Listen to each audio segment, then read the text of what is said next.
Hello and welcome to The Connected Mindset. I'm your host, Greg Tomczyk, and each week we bring you the stories and strategies to help connect you to your wildest dreams.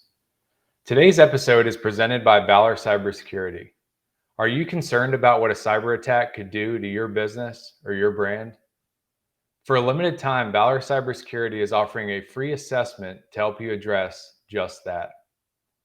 By going to ismysitesafe.com, you can schedule your free assessment today.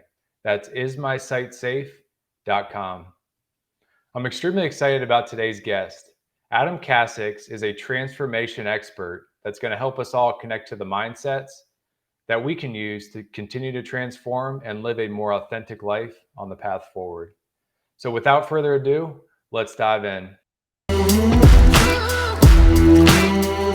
Over the course of my life and career, I've discovered the power of consciously investing in mindset and personal development.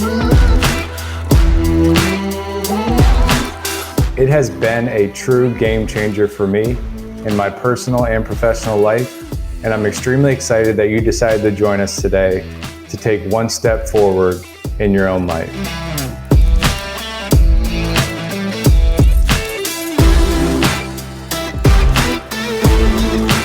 Most of my breakthroughs have come from one-on-one conversations. We created this show to bring you those unfiltered conversations each and every week.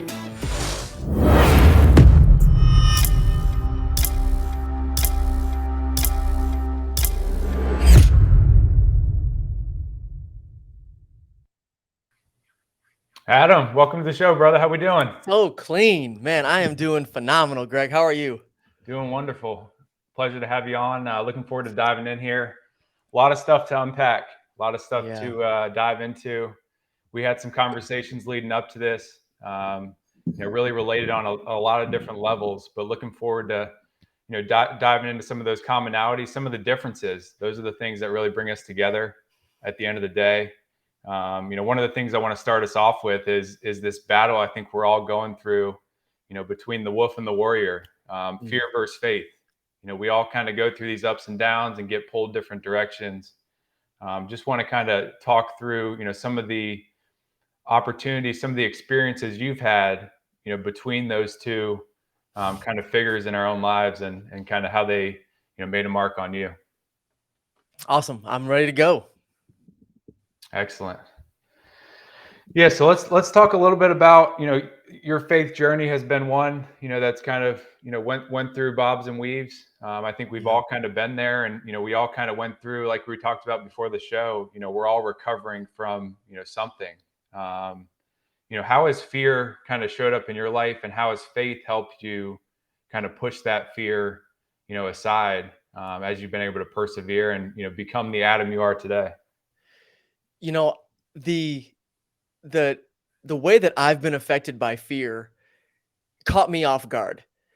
And the way that it showed up, I didn't really realize it was fear, because I grew up with charisma and being charismatic, the extrovert and having fun and kind of loose and wild and goofy and not scared to, be obnoxious. And ask anybody from my past, they'll affirm that. I was conditioned in such a way, and when I say conditioned, I want people to understand we're all being conditioned. We've all been conditioned. The question is it intentional, or did we just let it happen to us and then we think that that's just who we are? Nobody is outside the realm of having been conditioned. And you can call it brainwashing on the negatives. That has a negative connotation. But a lot of times this is just our upbringing. This is how we're conditioned by the forces in our life that we're born into, the influences that are around us. I was born as very much this starry-eyed dreamer. Like, that was in my nature. But I was also introduced into this world through blue collar, head down, nose to the grindstone Detroit. And my parents are both that way. Hard workers, did whatever it took to provide and get us into a better situation from Detroit, out of Detroit, into the suburbs. So there was a better launching pad for my sister and myself to go from, right? The problem that I didn't notice until later is that between my internal values and my external atmosphere, it created this weird tug of war that I didn't really know was going on. So when I get out into my first career as a military nurse and a nurse in the army, and then I went civilian, it was like I'm up against these resistive forces of the normal system that is the 9 to 5 or whatever corporate system you might be in, the world system. And there's certain ways they want you to behave in those environments, and certain ways they want you to conform. And that was very difficult for me. And so I just thought they were coming against me and how I worked. And so I resisted a lot of it. And to answer the question about with the way fear came in was simply this. After so many years of that, I became gun shy of my own instincts.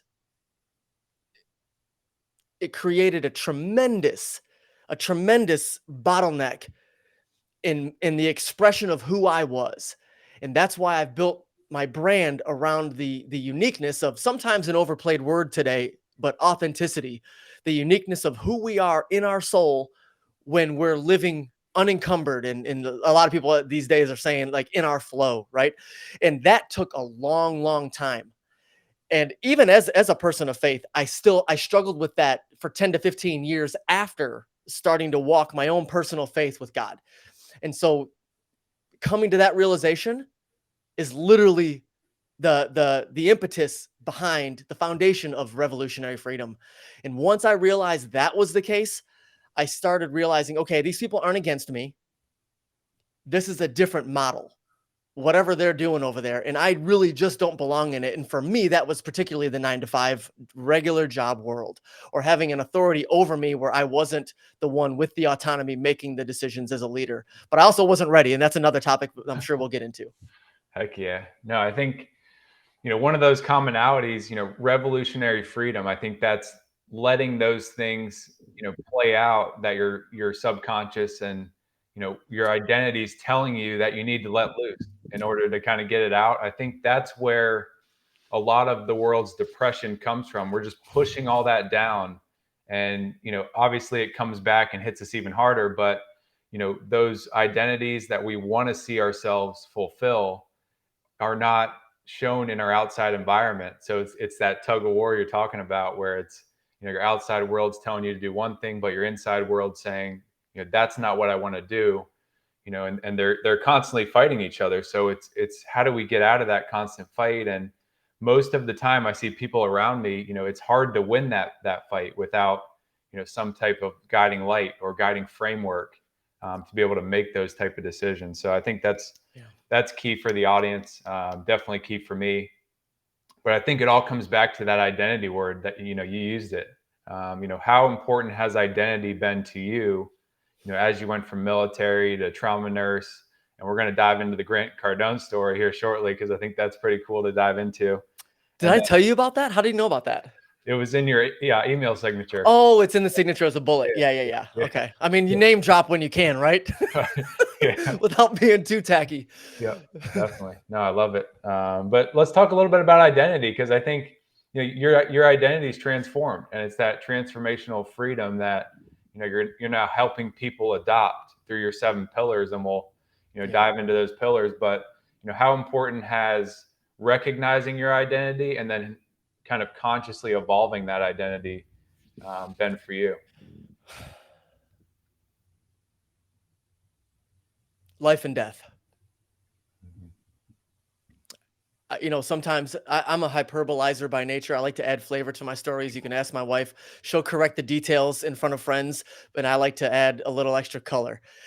But with that, I'm not kidding. I'm not being in jest. I'm not being lighthearted, or definitely not lighthearted. It's a little heavy, but it was a life and death proposition for me.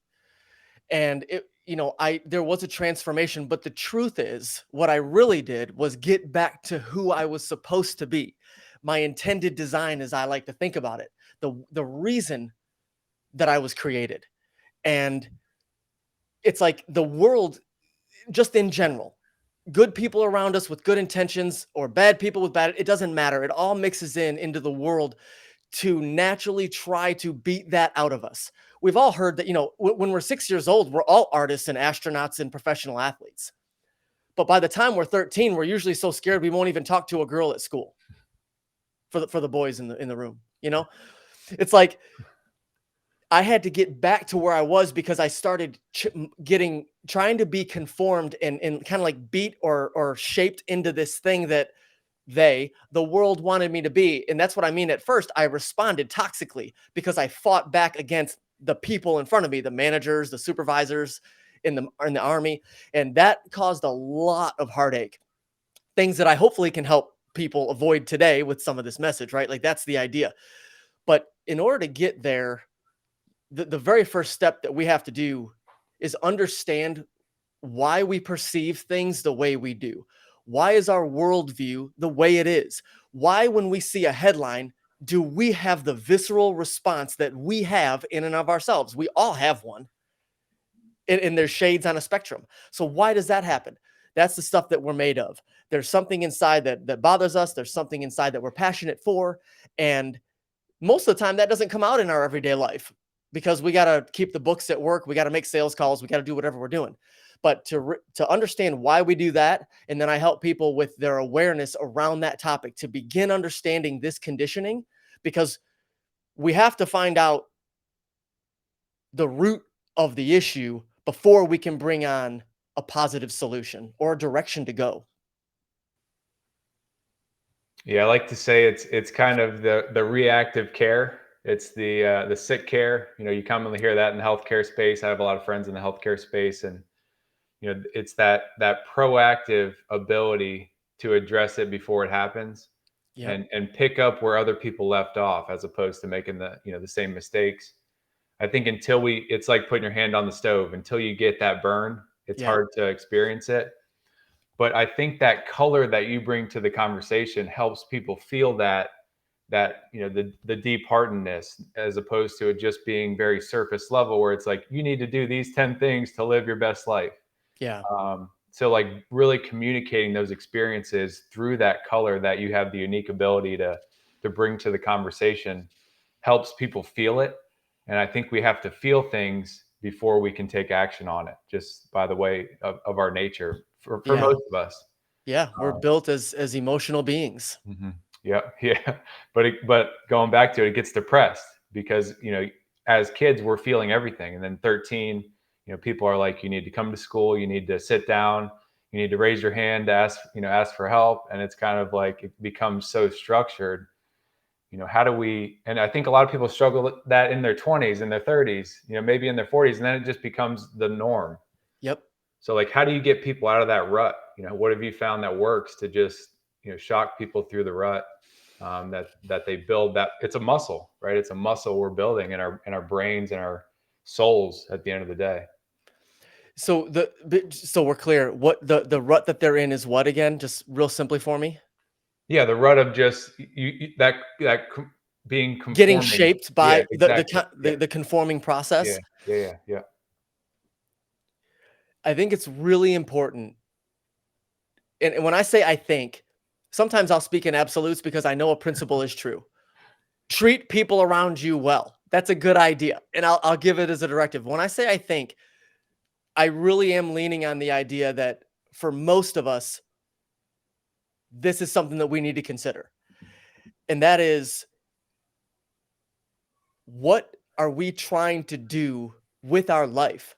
Right. So to go all the way to the end, like the legendary Stephen Covey taught us and reminded us to do, about beginning with the end in mind. In the 7 pillars, I talk about the 3 keys to eternal success. And one of them I call forever focus. And to have a forever focus to me means I've died in this body. I've gone to the next life where I believe I'm going. It's my faith. And I go home, and now I'm with God in eternity, playing sand volleyball with jeans and no shirt, high-fiving on the beach, and praising God. Like, that is, to me, this is just the first life. There's a second to come. And it's the one that's permanent, that never ends. And so because of that, what do I want? It might seem far, and it is, but it's not, because it could happen at any moment. None of us have tomorrow promised, or even the next minute. But what do I want that to look like? And when I think about that, I think, well, there's certain things that I want to do here for myself. And so because of that, for me, conforming doesn't fit into the picture. I think there's a certain aspect where some people can buy into being conformed or playing a part of a system because they belong there. They have gifts of being the intrapreneur, someone who works for a place or does whatever. They're very much servant minded. This is a gift, by the way, that I struggle to even resemble half the time. These people that are out there to serve another's mission, and that's fine. So I don't think all of us need to break away the chains of conformity and be the wild ones out there. So, but when we realize who we are and gain the awareness of that, then we can begin sharpening the filter of when something comes our way, does that fit who I am? Like a couple years ago, for example, someone came to me with a really phenomenal, what appeared to be an opportunity in a startup, and it was in crypto. And I don't know what they're doing these days because I didn't stay. But my whole thing for months and months was I'm moving into my own realm. And for me to do something like that, it's real slim. I'd need the autonomy that you have as the founder and the owner. But that's going to take, and I don't expect you to have that from me right away, because that's going to take a tremendous amount of trust and us investing in each other for you to learn that I deserve that in this company. And so I almost painted a picture which was impossible for him to accept. And it kind of led that way. And he understood who I was at that moment. And I wasn't going to go into somewhere like I would never join the military again unless like an angel of the Lord visited me in the middle of the night with a ray of light shining down on my bed. You need to go back in the military, because that is not the structure that I belong in. It crushes my gifts. It's frustrating for the people who have to lead me, and nobody's really winning. And then everybody's attitude is worse. So, it has to really come down to like figuring out, what am I made of inside? Purely and honestly, not what am I made of that I could tolerate for a paycheck. Yeah. There's a lot of power there.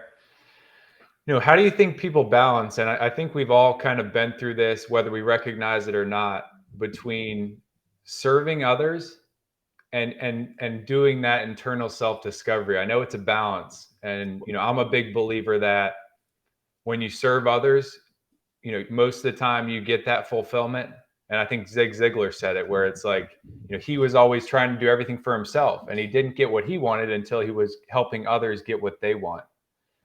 So how has that, balance kind of been a light bulb in your life on, I want to go serve everybody, but at the same time, that internal, bring out to the world on who Adam is and what he wants to bring to the world has to shine through as well.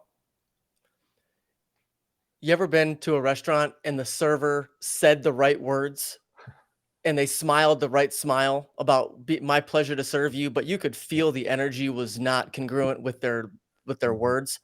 Yeah.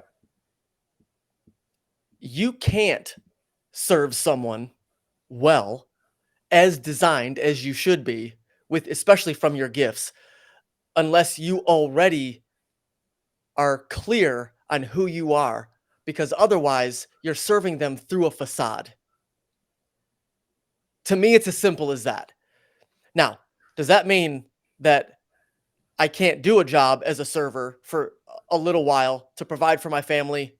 No, it doesn't. But if you have a fake attitude in there, it still washes to the same, because we feel it on the other side.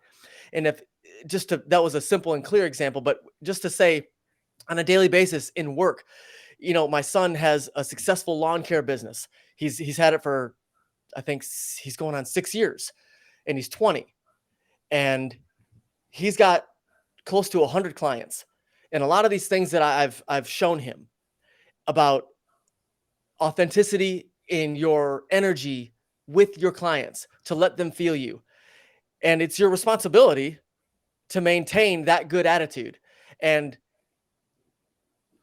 you're not, when we are coming out of the natural design for who we're meant to be, we can't help but be enthusiastic there, because we are where we belong. We're being congruent with the intention of our soul. So in other words, in short, to the degree that you're not congruent in being authentic, expressing yourself out of your gifts, out of your glory, essentially, that's the degree that you're going to actually bring someone else a disservice to what you're giving them. And nobody wants that. I mean, we can talk about the social media fake sort of put on all day long and we don't need to. But that's like kind of an extreme negative example of it. Yeah. Yeah, that's why, when I got out of baseball, I was on, that discovery mission of who the heck is Greg outside of baseball. And, I tried to make things tangible in my own life and then talk to them about it with people around me that were either still in baseball or after it, who are still, 4 years out trying to figure out who they were. So we wrote the book Growing Into You for that social media aspect, because that was the easy button. It was find an influencer on social media or find somebody and just go, model after them. And then it's this empty jar of just chasing what they're doing without kind of bringing out, who you are at the end of the day. That has value. Emulation has value. And for a long time, I did that with my mentors because I was trying to figure that out too.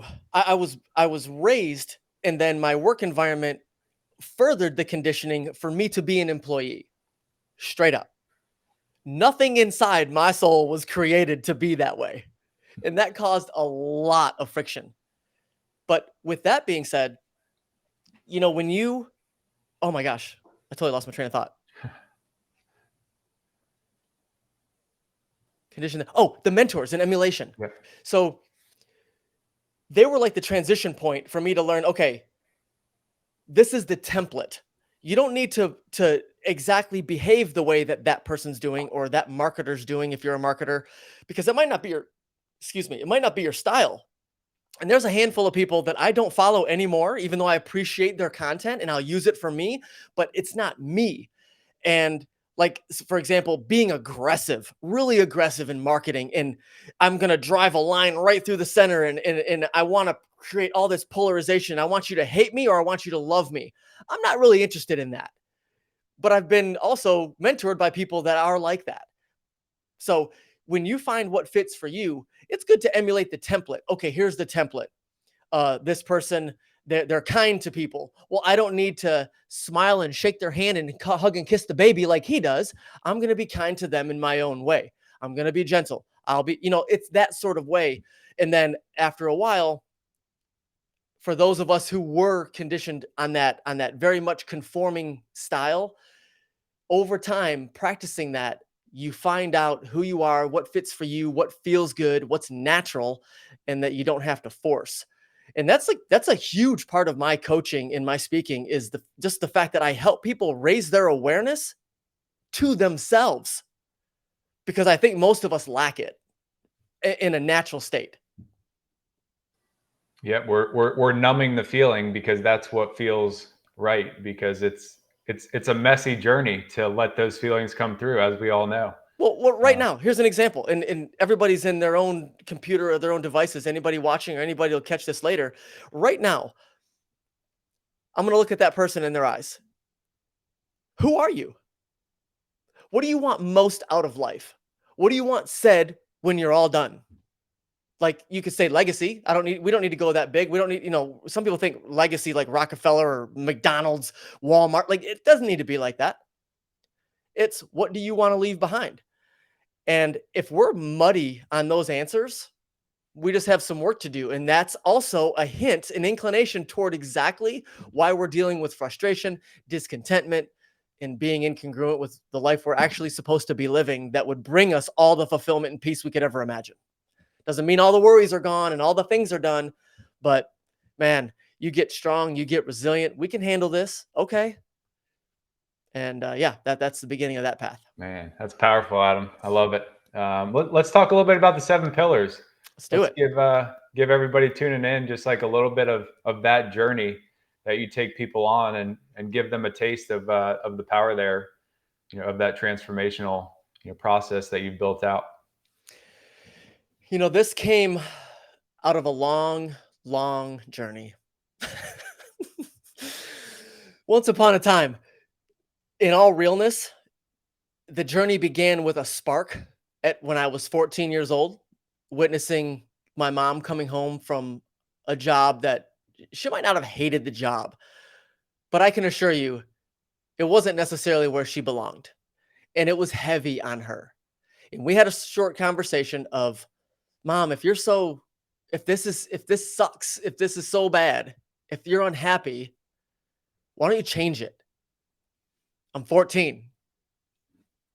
The hair's flicking out of my face because I'm skateboarding with my friends, talking this nonsense about adult life.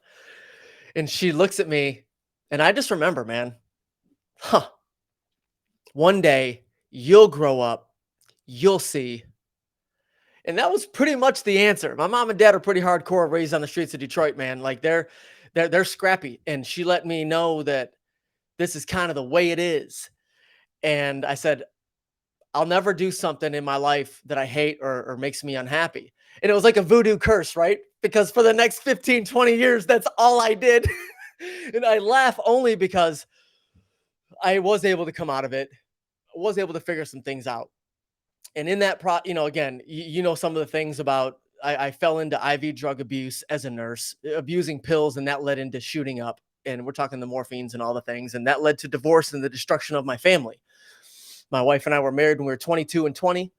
We were divorced before we were 30, and that led to the awakening of my life. We'll just put it that way, right? And down the road, I learned a whole bunch of things, found coaches and mentors that cared about me and helped me become who I was supposed to be. And then my wife and I, we ended up, same woman, we ended up getting remarried. I call her my 2-time wife. And from there was a second enlistment in the Army where I went to Afghanistan combat tour and came home and discovered at 33 years old what a panic attack was for the first time. And that happened in public. And it was really freaky. And so that was a long years long journey of even getting a grasp what PTSD was. Because I didn't this was 2012 when that first one happened. Over time, a lot of coaches, a lot of therapy, a lot of reading. 7 pillars are born from, I reverse engineered my journey from 14 years old. And that's what the book is being constructed about. That's what these pillars are for. And if there's someone who is a faith-driven, family-oriented type of person who's struggling with that discontentment, the discontentment of not being where they want to be in life, they're driving home maybe in the dark, in the winter, or any other time, when you're like, is this all there is? It's that windshield time, looking at the traffic in the zone, you're zoned out. It's like, is this all there is? Is this it? Like, I was making 85 grand a year as a nurse, walking down the hallways on midnights, thinking to myself, that 55-year-old dude there that's overweight, gray hair, eating a yoo-hoo, or eating a honey bun in the middle of the night for lunch. Is that my life? Oh my God, I'd rather be dead. Lord, save me. Literally, those are the thoughts that were going through my mind. It doesn't need to be that dramatic for everybody, but I help that person end that discontentment. I help them squash that frustration, the deep-seated stuff, by getting in touch with their authenticity through their own awareness increase. And that's the premise of the 7 pillars. There's these different topics. There's a bunch of things inside of each of them, but it's all designed to help us. Pablo Picasso said, all creation, oh my gosh, I'm doing it on the spot now. So he said, creation is, first of all, there is no creation without first destruction. Every act of creation is first an act of destruction. That's what he said. And so we have to go through and unlearn a whole bunch of things before we even have a chance to build ourselves into who we really should be. And again, I don't think this needs to take a long time. I think this can happen in a matter of months, or it could take transformation, microevolution of ourselves growing. It should be a lifelong process. But getting to where we can fly on an everyday basis, full of the freedom and the vigor that we want to have. I mean, this is only I've only had 1 cup of coffee. That was at 6:30 this morning. This is only a half a cup now. This isn't caffeine or substances doing this too much. I do like my caffeine. But that's what the 7 pillars are all about. Yeah. It's all natural. And that comes from, I think, energy and awareness.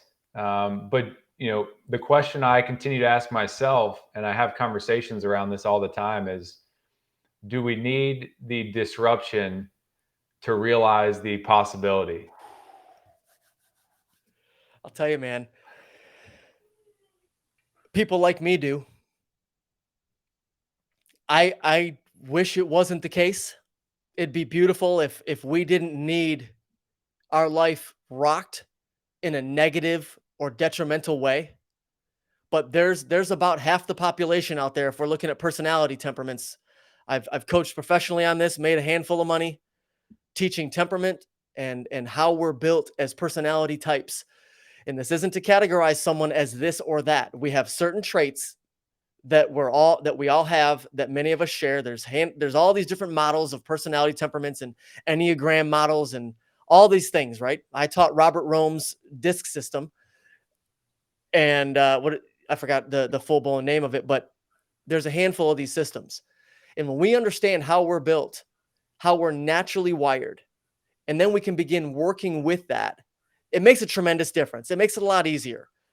But to get to the point of making a life-changing decision, there's one thing that comes down to all of it. And I'm teaching my son this right now at 20 years old. He's got he's 20. He's going through 20-year-old things, girls and his business and what does he want to do later. And he's looking at his friends around him, and it's easy to feel better about himself because he's doing better than his average friends. And like, that's not your measure, brother. That's not your measure.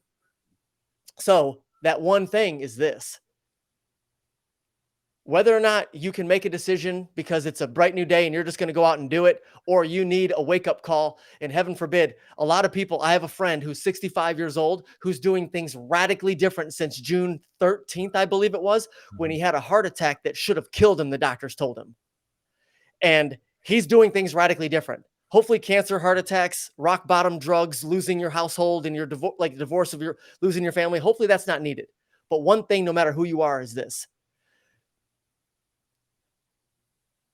the pain of being where you are, the pain of staying the same, has to eclipse, it has to become greater and more powerful than the pain that you're going to endure by instituting the discipline in your life to change the habits, to change your reality. That's why the why. Simon Sinek talks about starting with why. He's not the first one, right? Like, when people without vision perish, we have to know why. And when we do, we can do that. But we have to, either way, you're going to have pain. Ray Lewis used to talk about it giving motivational speeches, the former Baltimore Ravens linebacker. Love that dude. He talks about the pain of discipline or the pain of regret. And it's choose your pain. Because if you don't discipline yourself to make these changes for your own authenticity, to live the life that you know is deep down inside of you, begging you to live, the one that you want to live, if you don't do that, it is like virtually guaranteed that the older you get, the more racked with regret you will become until you're on your deathbed, if you have that opportunity to reflect, wishing that you would have done things true to yourself and not lived up to the expectations of other people. And that's straight from Bonnie Ware, the former hospice nurse of 25 years, who wrote the 5 Regrets of the Dying. That is not my information. But as a 10-year nurse, I can guarantee you, regret, it changes the way someone looks. It changes the way they perceive the world and how they treat their loved ones. They get bitter, and then they get angry toward the ones that they conformed to, like I was doing. It's not their fault. So that's what I think. Man, I can feel that. Holy cow. Me too. Man. 5 Regrets of the Dying. That's the first time I've heard of that literature. Yep. Yeah. 5 Regrets of the Dying. I only talk about number 1 because it's a worthy read. And that alone can be a wake-up call if somebody's not at the point. Sometimes we're just not at the point, man. I've been through phases, and one of them was this year where I was just a little bit too comfortable in the summer kicking off. I have 4 kids. 3 of them are still in school.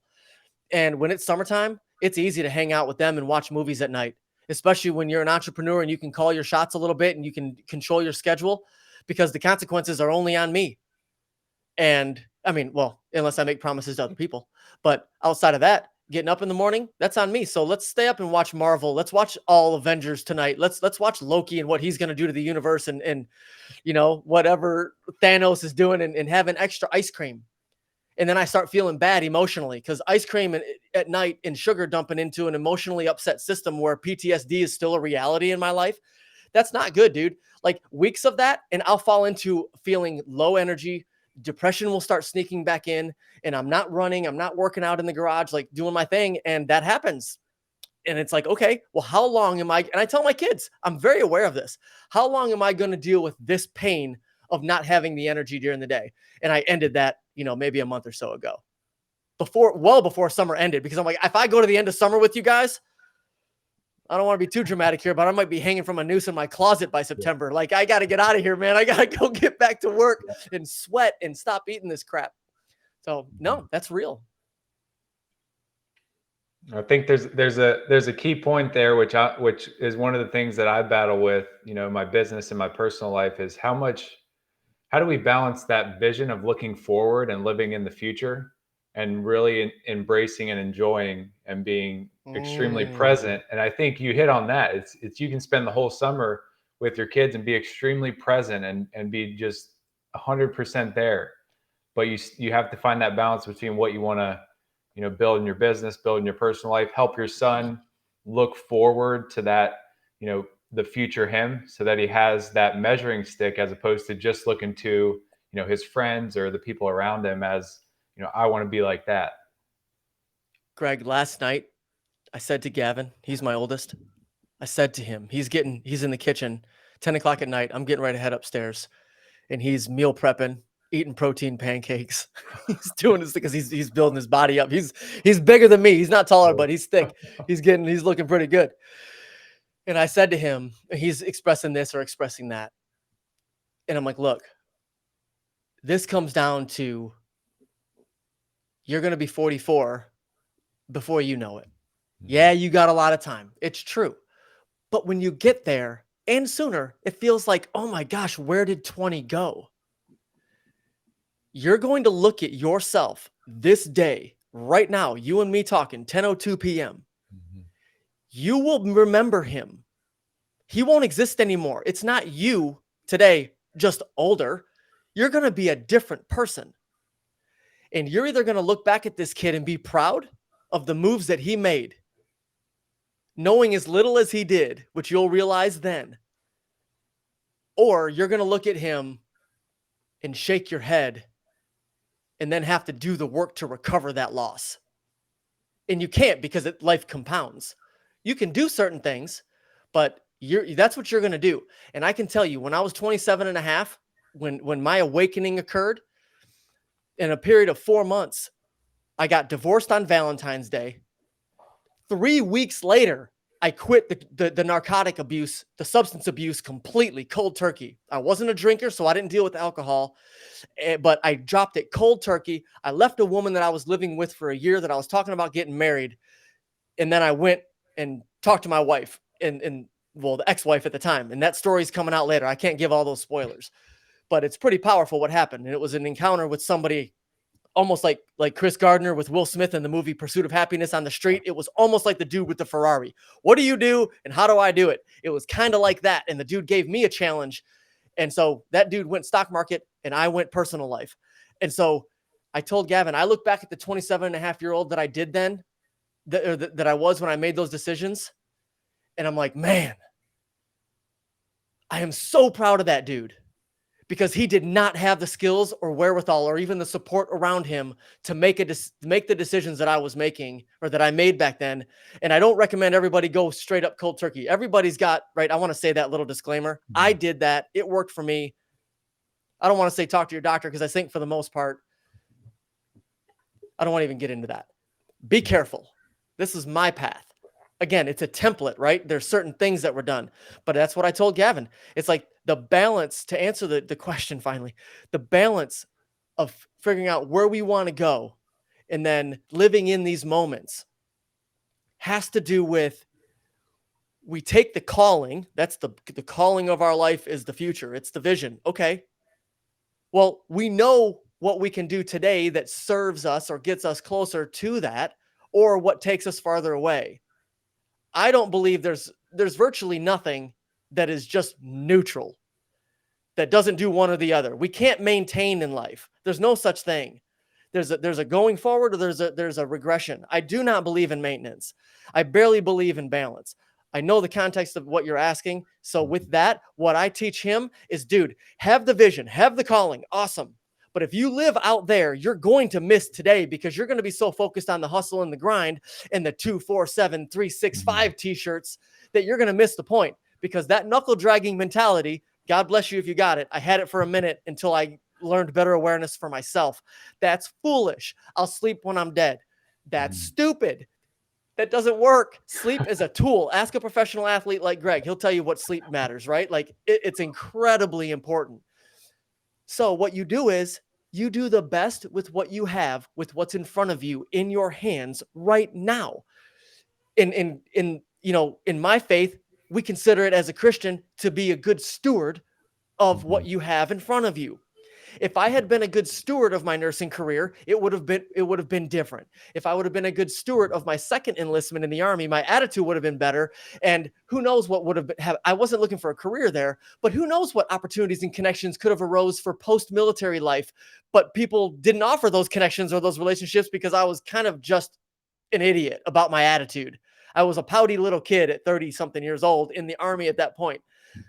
It's about maximizing what's in front of you. And when you do that with enthusiasm, knowing that you can't do any better with what you have, it's like, watch how that evolves day after day, season after season. And it is almost magical. I know it's divine orchestration in my life, but it's like magic, the way it comes together. And oh my gosh, all of a sudden we've been doing this for some time. That story that I told you about me back then is what, 16 years old, 17 years old? But it lasted years, and then the journey, and then now the way my wife and I live our life. I told my mother-in-law this past week who visited, I said, it's not like I had a vision of my life that I wrote down over those years. When I was learning how to write out your perfect day or what you want, I would write it out. Our life is not perfect, but it's even better than what I imagined back then, because we have a lifestyle that we designed. And it's not because there's all these millions yet. It's not because there's all these millions of people of impact and influence yet. It's not because of that. It's because we are where we belong, simply by doing the best we can in ourselves, for each other, our household, and then professionally. You just maximize what you have. And when you do that, keep the burner stove, right? The 4-burner stove. The vision's on the back burner. It's not off the stove. It's warm. It's happening. The back burner gets a bad rap, man. The back burner's there, dude. Like Thanksgiving, that thing's popping. But the front burners, that's today. That's right now. And when you max that out, tomorrow will handle itself. Yeah, it's the simmer. You put certain things on simmer, and that really, like, I saw a picture of that where you're simmering on things in the future, and that's what gets it to fully cooked. And some of the things on the front burner are being boiled to, really, or stirred yeah, consistently, exactly. Yep. constant attention, like us doing these shows, people of, the audience, somebody looking in, you're stirring your pot right now. I had a couple notes. I wasn't sure if we were going to get to them. Not a big deal. But like one of those things is like your competency. It's one of the big C's that I think are super important. This is the practical everyday life stuff. You have to be competent. And what better way than to tune into a live stream that talks to entrepreneurs and side hustlers and people wanting to make an impact and connectedness by sharpening your skills with people who are no better than you, who might have got an idea or two that you maybe haven't heard it in this kind of way. Like, that's it. That's called iron sharpening iron. And to me, that's maximizing the moment. If you have the minute at 9 a.m. to be free to do that, or watch freaking, a Dude Perfect video, those dudes inspire me too. My kids love them. I love those guys. They're doing their thing authentically, right? But sometimes it's logging into a live stream because you can, to sharpen your skills while you're going about your day, to learn something new. Like, it's one of the biggest secrets. It's one of the biggest tactics I've used to help build myself. Yeah, same here. That's the stuff that, my soul eats up, where I'm like, holy cow, that's that little breakthrough I needed to push through whatever was right in front of me that was distracting me from seeing the ability to be present. Yeah. And sometimes, dude, restoration is that. We moved to Tampa Bay for, like, one of the primary reasons was so we could have an incredible ease of access to the restorative environment that my wife and I both love of the beach. Most people like the beach, some don't, but it doesn't matter. You do your thing. I love getting into the woods as much as I love the beach. The same. Northern Michigan, where my father-in-law lived, like he's got the thing up there. Like I love that as much as I love the salty breeze, the humidity, the sweating on the beach, going in the water, the sand in my hair, the grittiness. A day of doing either one of those for me is like hyper restorative. I will scrap a day of work if I'm not letting down responsibilities and commitments. I will scrap a day, to go to the beach with my wife or the kids on a Wednesday, summertime, right?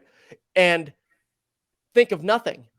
Listen to music, listen to some reggaeton on the beach, some sandwiches, like just do nothing. Maybe journal a little bit if I feel, if I feel a little frisky with doing that.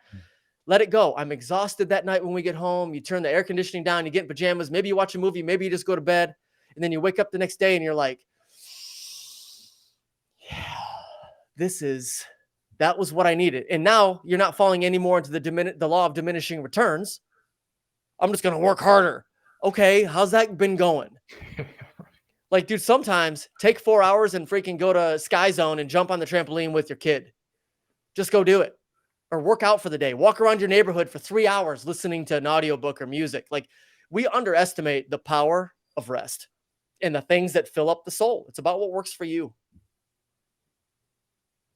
Yeah, I call it the electron charge that the beach gives. Virginia Beach, we have the beach right here, and it's when you're in it, you feel, and it takes you maybe an hour, 2 hours, 3 hours to actually let those thoughts not continue to take you over, because we have this go hard, you have to work all day, and you have to accomplish, and that's how you get fulfillment. Yeah. But that rest period is what charges you up to be more focused. And then when you hit the ground running, you're sprinting, or you're steady jogging. So I think that electrical charge is huge in my life as well, with the beach. Or the mountains give you the same thing. It's nature. It's God's earth that was created, and there's something special that a lot of people, I think, just stay inside. And we're looking at screens, and we're absorbing this unnatural stuff that takes our body over in a somewhat bad way for a temporary period of time. And if you can't get away from that, it consumes you. 100%. There's a reason the beach feels so good, or taking a walk bare feet in the grass feels so good.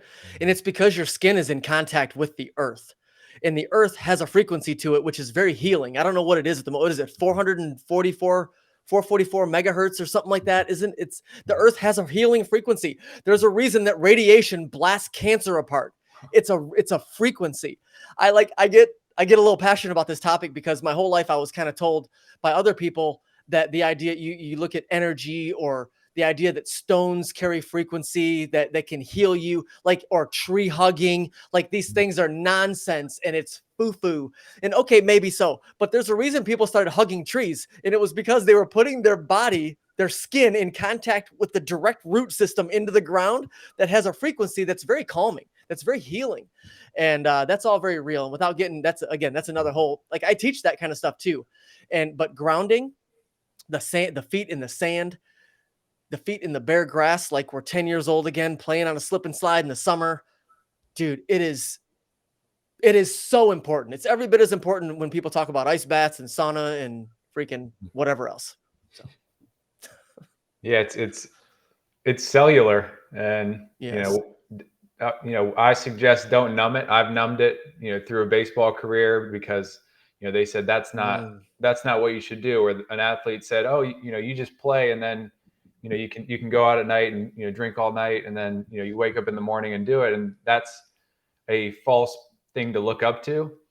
But when you see someone do it right, and sometimes it's you figuring out on your own, like you mentioned.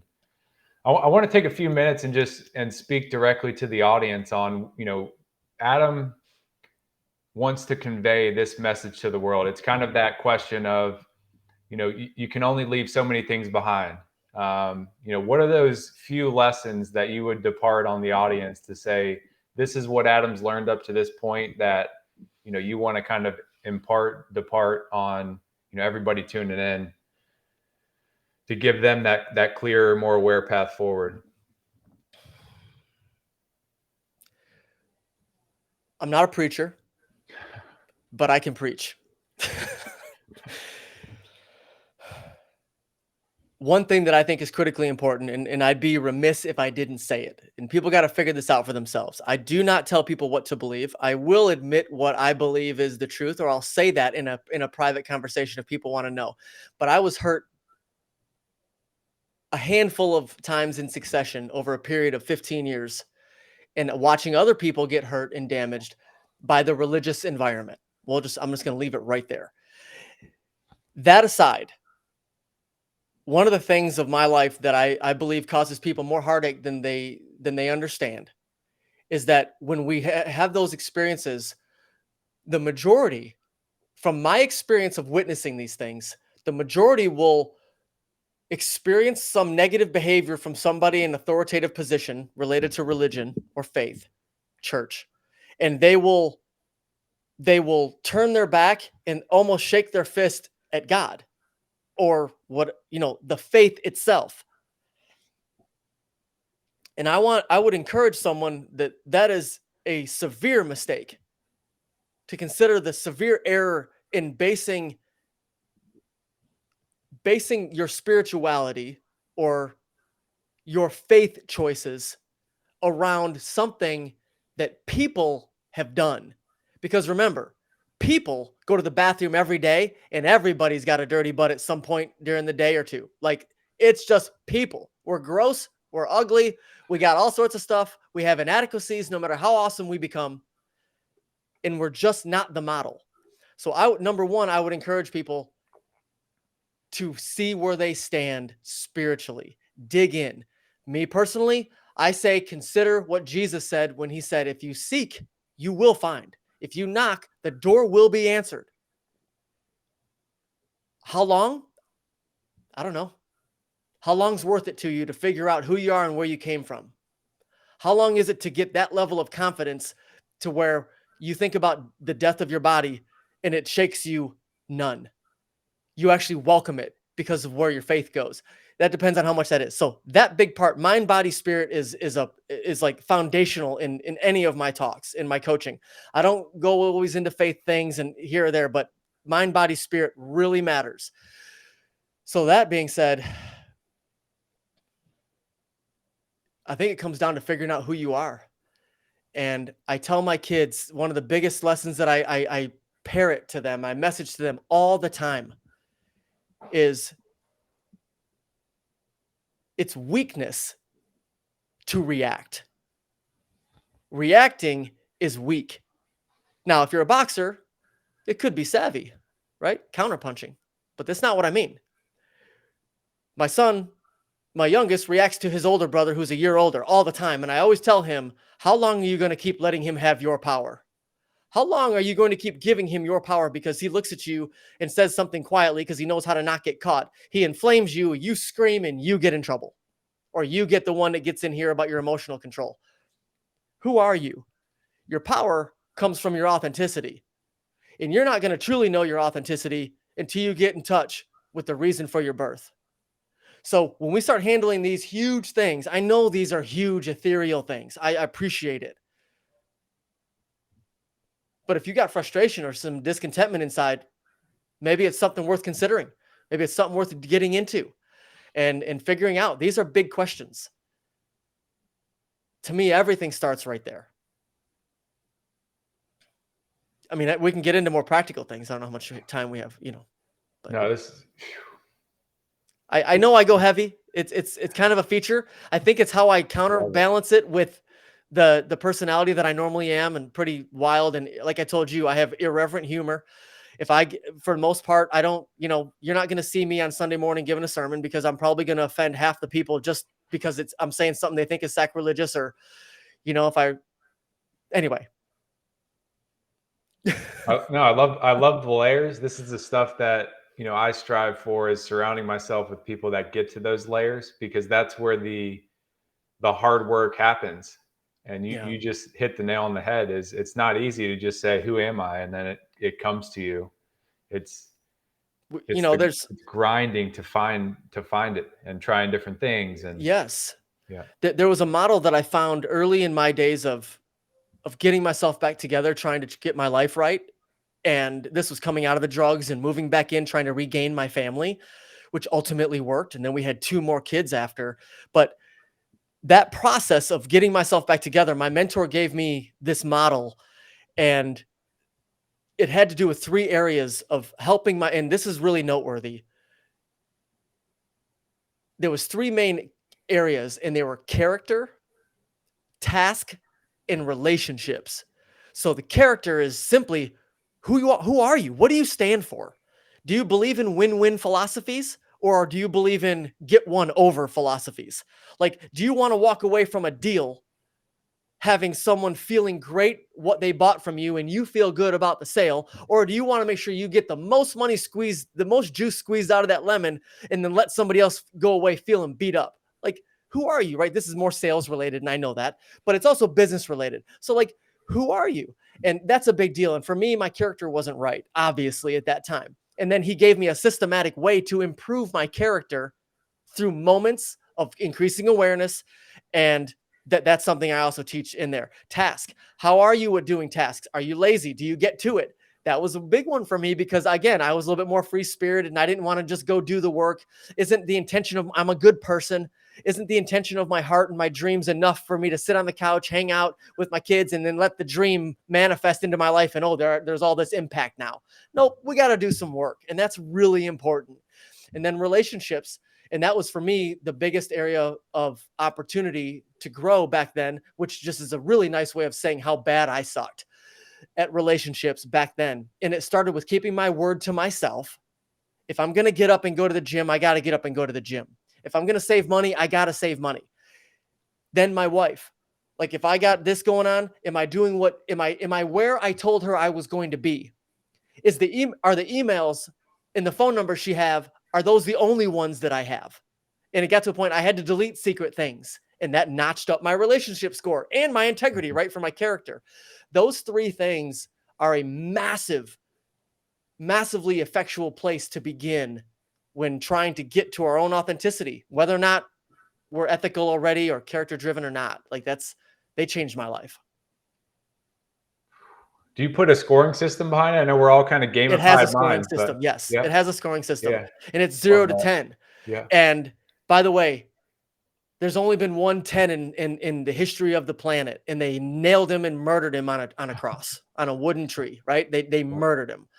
So there's but don't expect 10. 10's the striving, but the striving is maximize today. When there's a business deal to do, if you're in door-to-door sales like I've done too, and you're pitching a product, an opportunity to grow in your character is to say, is the deal you're offering them at the door, all these freaking solar people these days everywhere, if you're solar, are you offering me the truth that you would offer to your mother, your father, yourself? Is this the best deal for me, even though I'm a stranger? If it's not, you have room to grow in that character in that moment. So that's an example of maximizing what's in front of you right here and now. Did they give you a little bit too much change if you paid cash somewhere? And then you realized it walking away, did you take the freaking money back? That's that. Like, the little things. But yeah, and then you can notch your scores up. My relationship score might have been a 0 or a 0.5 when I started. And it ain't there anymore. But it's not 10 either. So you can ask my wife about that. Yeah.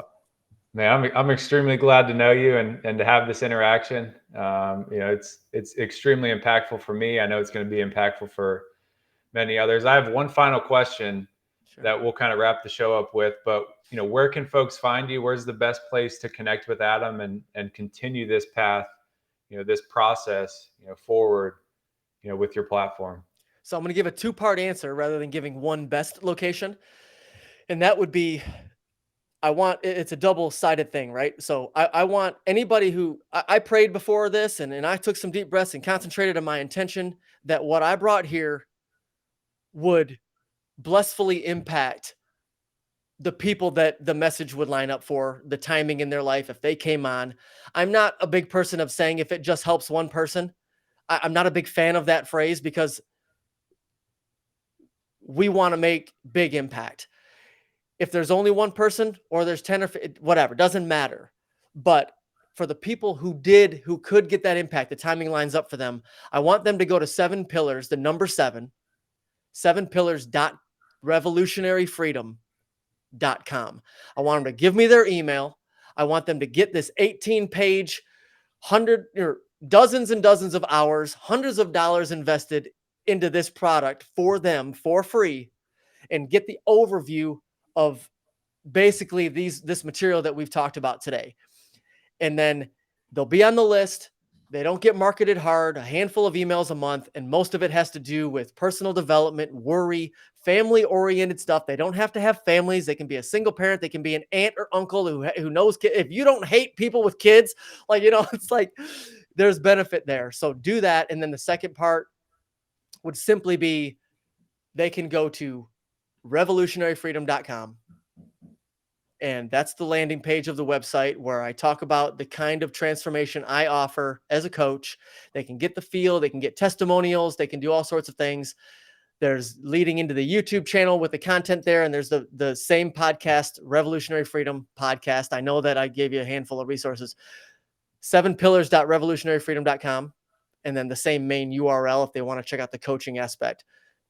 All these areas lead to the YouTube channel and the podcast, and the email list stuff will be in there. And, that's it. I'm trying to give the same sort of pieces of awareness that I've gained over my life that have my wife and I with our 4 kids, 11 to 20. My wife and I celebrated 26 years together this past summer, this June 21st. We were 18 and 16. We've been divorced. I almost died from drugs. She forgave me. We've done things together. People wonder how. She's a personal trainer now and holistic nutritionist. And this is what we do with our life. What you see here is exactly the way you and I would talk if we were in the back having a drink together at the spa in the pool. Yeah. It's the same. So that's what I hope people feel. Yeah, definitely connect with Adam. Adam, I just want to, acknowledge you for bringing your frequency in such a tangible way for people to really feel and accept, because, like we talked about, it gets drowned out internally, and to be able to connect to the energy, the frequency, I think so important for people. And until they feel that, it's hard to have that freedom, that revolution in your own life. So I just want to acknowledge you for that. One of the final questions we like to wrap the show up with is, and it's kind of a loaded question, but what does being connected mean to you in your life today?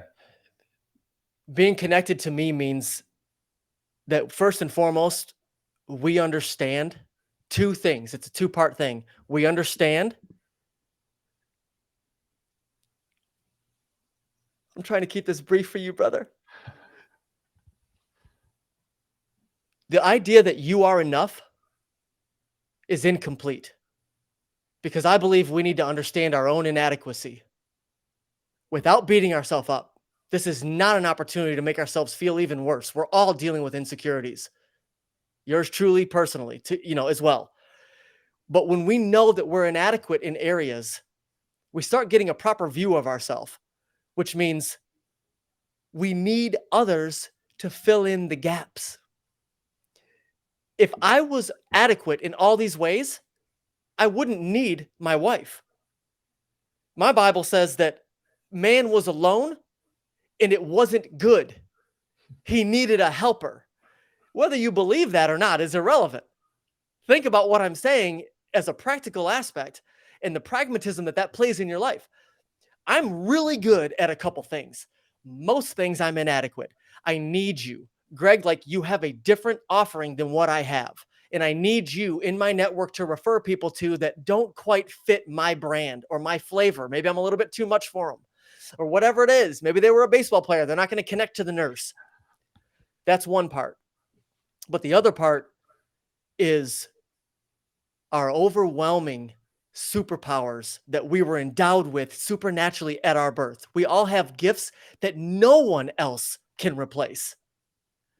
Inadequate on one side, completely necessary and needed to express our gifts on the other. When we learn that and put ourselves in a proper frame of mind, to me, that when you master that, I don't know if I'll ever master it in this body. I doubt it. I told my son last night, if you ever get annoyed, that's arrogance. I'm like, so whether or not we get there, I don't know, but I know that I'm needed and I know that I'm not enough. And so, but together we form a whole and we're unstoppable. We're unstoppable when that happens. There's no need to feel bad about any of it. And there's no need to overinflate our own view of ourselves either. Got to do it together. Adam, thanks so much. Thanks so much for being who you are. And everybody go connect with Adam. Continue your process. Do you mind? I'm sorry. Thank you. Do you mind if this is a little plug that I probably should have mentioned. Yeah. If this is landing on anybody, I want to offer, I opened up 2 complimentary coaching calls this month. It's adamkasix.com, adamkasix.com, Kasix. They can go there. That's literally my Calendly scheduler. I have 2 open. If they go in there, they can get a time available. We'll hang out. There's no time limit. You know, if you're taking all my day, I'm going to shut you off real smoothly. But no, but that's it. No pressure. That's not a sales call. I'll give you what I got. We'll see where you're at. I'll give you what I know. And if you like what you see there, then maybe we can talk about working together in the future. That's it. I appreciate you, my friend. Thank you. I love it. I appreciate you. Thanks so much, Adam. All right, brother. Bye, Greg.